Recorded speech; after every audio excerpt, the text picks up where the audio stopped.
Normal service shall resume sometime in January. I promise. Also, I've bugged up my recording setup, so I've had to scrap the audio from the game in the background because it includes my stream's voiceover.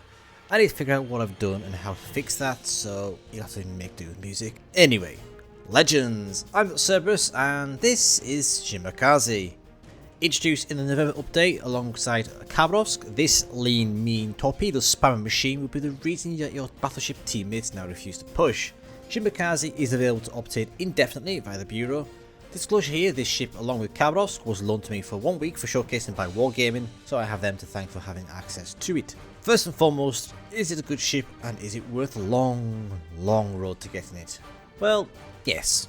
If you want to be able to vomit 15 torpedoes with about 24,000 damage per hit at a range of around 11 kilometers every 2 or so minutes, then definitely, abso-fucking-lutely. Historically, Shimakaze was one of the fastest destroyers ever built when she entered service in the Imperial Japanese Navy on the 10th of May 1943. She was designed to achieve 39 knots, but during trials she instead hit just below 41 knots, making her, well, as I just said, one of the fastest in the world. She was the only ship of the class, and she was also the most heavily armed destroyer in the Japanese Navy, boasting a frankly terrifying 15 Type 93 long-lance torpedoes mounted in 3 quintuple launchers along her centerline and supplemented by 3 twin 127mm guns in the AXY positions. Shimakaze, despite her reputation in World Warships, sadly had an extremely unremarkable career consisting primarily of escort duties. She was present at Leyte Gulf, rescuing the survivors from the sunken battleship later at the Battle of Samar, but did not have any significant contribution to either battle. On November 11th, 1944, Shimakaze was attacked by aircraft from US Task Force 38 during the Battle of Ormok Bay, where she was disabled, set ablaze and later exploded. It is not known how many survivors there were, but it's believed to have been less than a third of the crew. When it comes to your commander and build setup, it should be pretty much identical to every single other Japanese destroyer except for the Akizuki, which means your focus should be on stealth for caps and then nuking your opponents with as many torpedoes as possible. You have 2 very viable choices, with probably the most easily accessible being Reisho Tanaka, using Subsistence Venture, Fragile Threat, Torpedo Safari, Smoke on the Water and Unstoppable, inspired by the usual Erich Bay and Jesse Swirsky combination. If you don't have Jesse Swirsky, then I would suggest either William Sims or Philip Fan for that little bit extra survivability to make up for the concealment loss. Personally, however, I have found more success using Abraham van Helsinger. You do lose a bit of range in your torpedoes and a spot of damage, but for me, being able to run Twist and Track and Fragile Threat together means I am both very stealthy and can more accurately predict where the new enemy ship is going to come from, allowing me a more viable escape option, and, well, basically it is a crutch.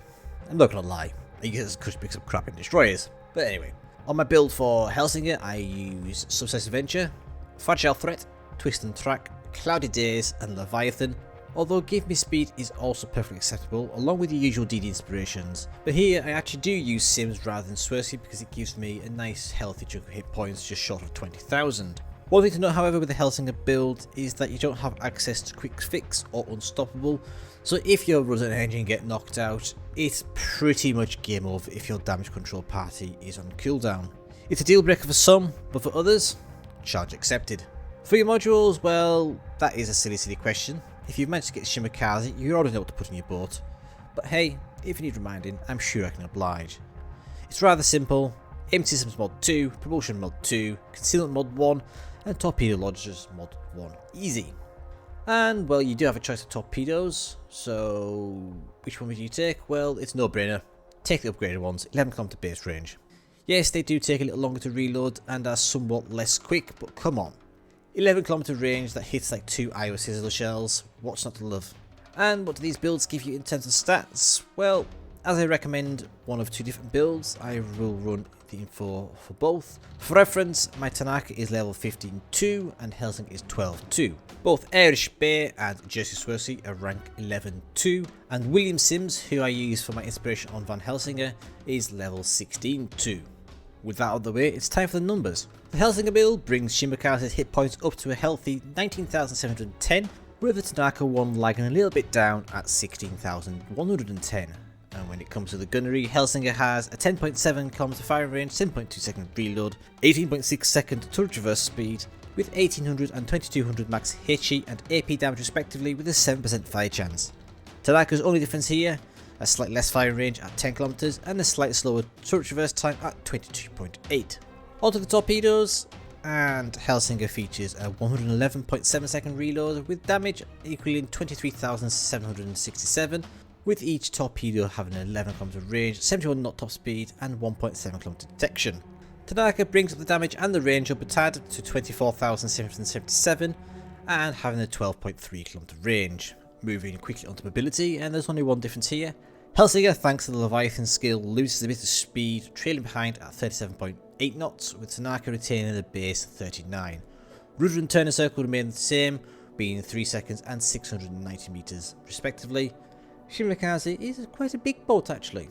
And lastly, onto concealment. An important note here is that the only thing that makes these numbers different is the inspirations. So if you prefer either build but want to have the better concealment, just drop Sims and use Swirsky. The bane Swirsky inspiration combination for my commanders gives me a 4.8 km detectability by sea, using the 4.5% camouflage with 2.6 km detectability by air. Replacing Swirsky with any other commander as an inspiration drops that detectability range a touch back down to 5 km, which is frankly still pretty decent. So, how do you play Shimakaze? Well, if you're familiar with the rest of the IGN destroyers, that is a very easy question since it plays exactly like the rest of them, just with more torpedoes. Except Akizuki, but that thing is a god from a different realm. Essentially, you don't want to get spotted and you want to be able to spam as many torpedoes as possible or wherever the enemy may be coming from. In my experience, good early gameplay for domination game mode is to approach the cap circles and remain along the outer edge with a clear escape vector, and then dump a metric ass load of exploding rampant rabbits at the direction of the red team. 15 sea dildos of hate whizzing over those people beggars that spawn opposite you is sure to give them a brown pants moment and make them think at least once as to whether they wish to push your cap circle or not. Once your cap is done, if it's safe to do so and hasn't already been done, move on to the next and rinse and repeat. If it's not safe, or the other cap's already been secured, or you know, if there are no caps to start with, i.e. capture the flag gameplay mode, then you want to proceed into a position of relative safety where you can keep the enemy spotted as well as being able to dump your weaklings at unsuspecting enemies, or panic fire when you ever get spotted. This may be a tactic that I've used once or twice. Using Hellsinger with twist and track can really make the job of hiding from those pesky enemy destroyers much easier, as that is something you really want to avoid wherever you can. Shimakaze has an enormous reputation, and if you get spotted you'll be focused down like nobody's business. Oh, and it goes without saying, radar cruisers are not your friends, stay away. IGN Destroy gameplay is literally that simple. Don't get spotted, vomit copious amounts of torpedoes, and cap. As much fun as Shimakaze is, and I have had a giggle playing her, it is sadly a brain dead ship. Much like the rest of the Japanese destroyer line. I'm probably going to get some flack here, but they are probably the easiest ships to play and do well in. It doesn't take you a whole lot of effort to rack up huge damage numbers and be the bane of your enemies. Hell, I managed to rack up 3 or 4 150,000 damage games within the first day of Shimakaze. I've never been that consistent in my life. So that should tell you something about how easy this ship is to play.